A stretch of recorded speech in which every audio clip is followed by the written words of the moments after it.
Con mucho más de primera página, listos para revisar el reporte del tránsito que a esta hora nos ofrece en la ciudad de Caracas nuestra compañera Margelis Hernández. Margelis, adelante. Buenos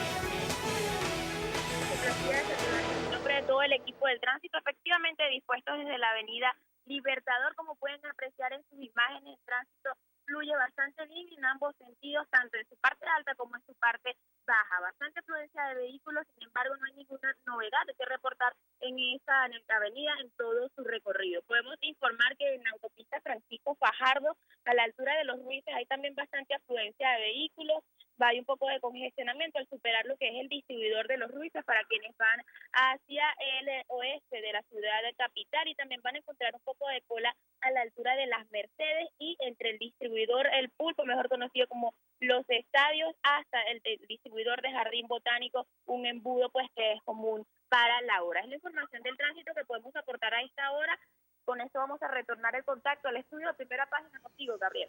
Gracias, Margelis, por este amplio reporte del comportamiento del tránsito. Seguimos en nuestro segmento de entrevista. John Magdaleno, politólogo y especialista en análisis de datos, sigue con nosotros. Usted ha planteado algunas de las hipótesis, 7 hipótesis específicamente para entender lo que está pasando a esta hora en la frontera colombo-venezolana. La hipótesis número 1 que usted planteó, que por cierto también escribió en su cuenta en Twitter, @John Magdaleno, y ahí la tenemos. 1. El gobierno busca frenar el desvío de bienes para sugerir mediante importaciones que el problema del país, el problema económico, era el contrabando. ¿Es así?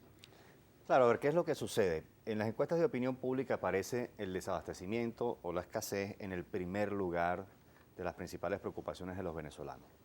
De paso, se responsabiliza al gobierno en alrededor de la mitad de la muestra, mejor dicho, al presidente Maduro en concreto, alrededor de la mitad de la muestra, y se llega ya en una encuesta de Data Analysis del mes de julio de este año al 59% de los entrevistados, es decir, 6 de cada 10 entrevistados que responsabilizan al presidente y al gobierno. Entonces, la contabilidad del gobierno, quiero decir, el cálculo político del gobierno debe ser en primer lugar, bueno, si me están responsabilizando por este problema, digamos, hay que compartir esa responsabilidad, hay que buscar una explicación del problema. De lo contrario, por supuesto, como lucen todas las encuestas, el voto castigo se va a manifestar en la elección parlamentaria. ¿Qué intenta, por tanto, el gobierno? Sugerir la idea de que el contrabando es la causa fundamental, digamos, del problema de la escasez en Venezuela y, por tanto, digamos, el estado de excepción puede contribuir a crear ese clima comunicacional. Es decir, el contrabando sería esa especie de chinito de recadi Sería ante el chivo un escenario, expiatorio, así es, sería el chivo ante un escenario expiatorio. electoral. Sería Ahora, el chivo lo que nos expiatorio. enlaza de inmediato con la hipótesis número 2 que usted ha planteado, porque la hipótesis 2 dice probar el efecto que el estado de excepción tiene en la opinión pública para evaluar sus costos de cara a la elección. Lo que nos lleva de inmediato también a preguntarle a propósito de esta hipótesis que ya hay sectores de oposición, específicamente la Mesa de la Unidad Democrática, alertaba el día de ayer que el gobierno estaría intentando no suspender, porque no habría ninguna ley que ampare una suspensión de la elección en el marco de estado de excepción regional en el estado Táchira, pero sí enturbiar el camino a la elección del 6 de diciembre. Bueno, claro está, efectivamente la ley de estado de excepción no permite que se suspenda una elección en el periodo en el que transcurre cualquiera de los 3 tipos de estado de excepción, sea estado de alarma, de emergencia económica o de conmoción interior o exterior.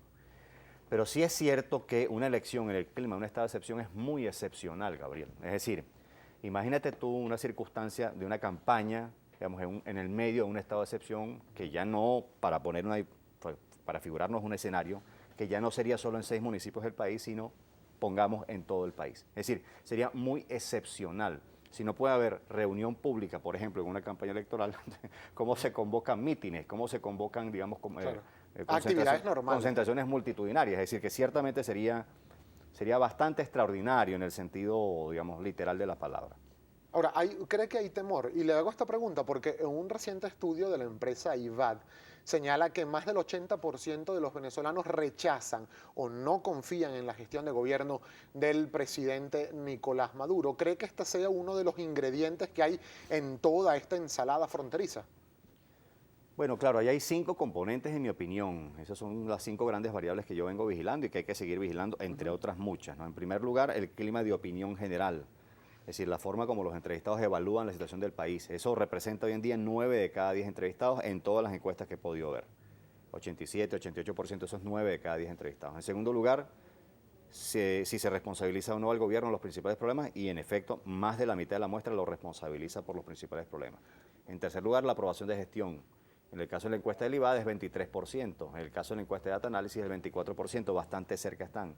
Eso quiere decir que 3/4 de la muestra aproximadamente está desaprobando la gestión de Maduro. Pero sin embargo, un reciente estudio también de la empresa encuestadora Interlace habla y sitúa en cercano al 40% el apoyo y el respaldo a la gestión de gobierno del presidente Nicolás Maduro, y cuando se le pregunta a los ciudadanos, según Interlace, por quién votaría o si consideraría que debería seguir el gobierno del presidente Maduro, dicen que más del 50% lo apoya. Bueno, a mí me encantaría chequear los marcos muestrales sobre los cuales se hacen las encuestas de Interlace, entre otras cosas porque Interlace siempre ha tenido unas discrepancias históricamente relevantes con el resto de las encuestadoras consolidadas del país.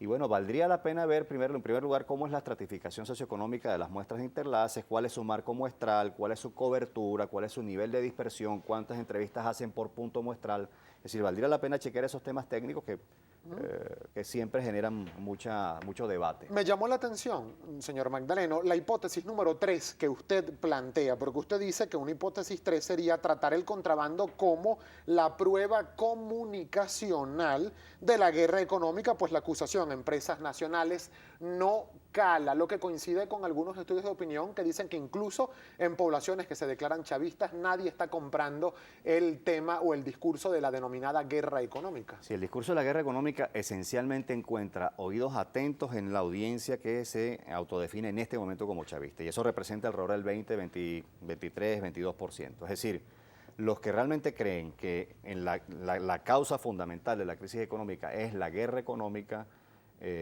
representa esa base de apoyos que aún le queda al chavismo. Es decir, que el 80% del país no cree el discurso de la guerra económica. Y eso está bastante confirmado en varias encuestas simultáneamente, en la de Data Análisis, en la del IVAD de Félix Seijas, en otras encuestas como la de Consultores 21, es decir, varias encuestas simultáneamente están diciendo que solo la audiencia chavista, que representa hoy alrededor del 20 al 23%, cree en la guerra económica. Pasamos a la hipótesis número 4 que usted ha planteado y dice fabricar una acusación comunicacional de monta sobre la oposición en donde se vinculan paramilitarismo y contrabando, acusaciones que ha rechazado la oposición y las ha calificado como un show por parte del gobierno nacional. Estas fotografías que han aparecido de los ciudadanos implicados en el asesinato de Ergueta, por ejemplo, con líderes de oposición, acusaciones de grupos paramilitares financiados también por la denominada derecha nacional e internacional, según denuncia el presidente Maduro. Sí, bueno, el gobierno parece olvidar que hay un principio de comunicación del siglo XX que es fundamental, que es el principio de verosimilitud, es decir, que sea creíble la acusación.